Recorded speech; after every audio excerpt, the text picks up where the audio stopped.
C'est la suite de la série Recherche utilisateur et test utilisateur avec Mathilde qui nous donne les clés pour mettre en place une logistique sans faille pour des tests utilisateurs. C'est parti pour la checklist.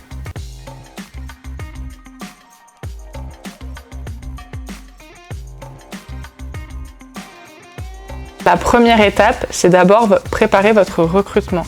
Donc toutes les informations principales doivent être prêtes pour ce recrutement.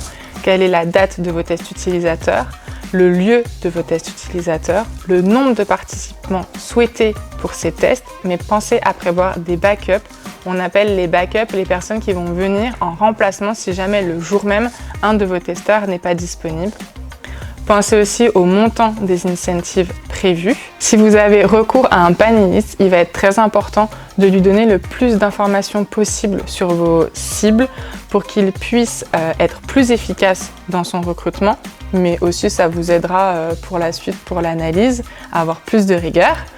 Et donnez-lui aussi quelques informations sur l'étude que vous souhaitez mener, car dans le cadre de profils très spécifiques, il va pouvoir vous aiguiller et vous aider pour atteindre le nombre suffisant de profils pour mener à bien votre étude, mais tout en restant dans votre objectif.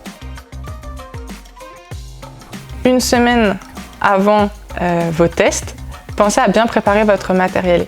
Il est important d'avoir votre prototype de prêt une semaine avant les tests. Ça vous évitera la panique la veille. Pensez à préparer votre protocole, votre grille d'observation. La personne qui va rédiger le protocole doit rédiger la grille d'observation. Ça va permettre un lien de continuité et ça vous aidera pour la suite. Pensez aussi à vous répartir les rôles pour la passation.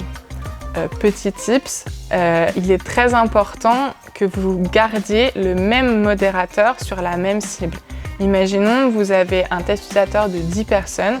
Vous avez 5 personnes profil A, 5 personnes profil B. Votre premier modérateur va s'occuper seulement du profil A et sera note-taker pour le profil B. Et votre deuxième modérateur pourra modérer sur le profil B, mais sera note-taker sur le profil A.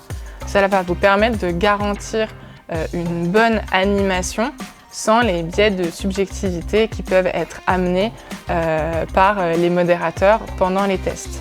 Et vous pouvez aussi préparer des tests blancs, 1 ou 2 tests, pour vous assurer que votre prototype et votre protocole fonctionnent correctement. Ensuite, pensez à imprimer les plannings des observateurs. Si jamais vous avez du monde qui vient observer la session, pensez à avoir votre planning pour qu'il n'y ait pas non plus beaucoup de monde et que tout soit bien cadré et pas d'allées et venues entre les tests ou pendant les tests qui pourraient perturber la modération de ce test. Pensez aussi à bien vérifier le planning des participants pour savoir à quelle heure vous commencez, etc.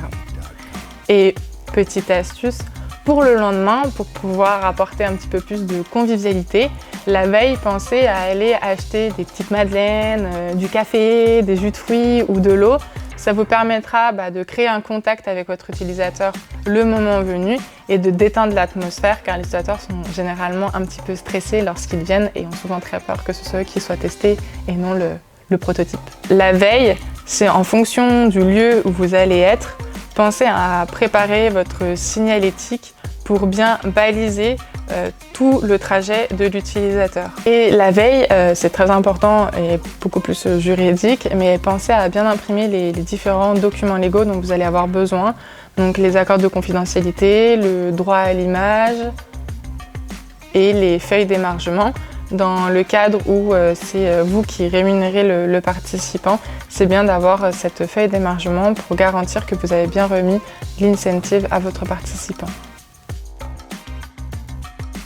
Le jour J, le temps est venu de mener ces tests utilisateurs, donc affichez votre signalétique là où il y en a besoin. Prenez bien tout le matériel, si vous ne l'avez pas encore préparé la veille.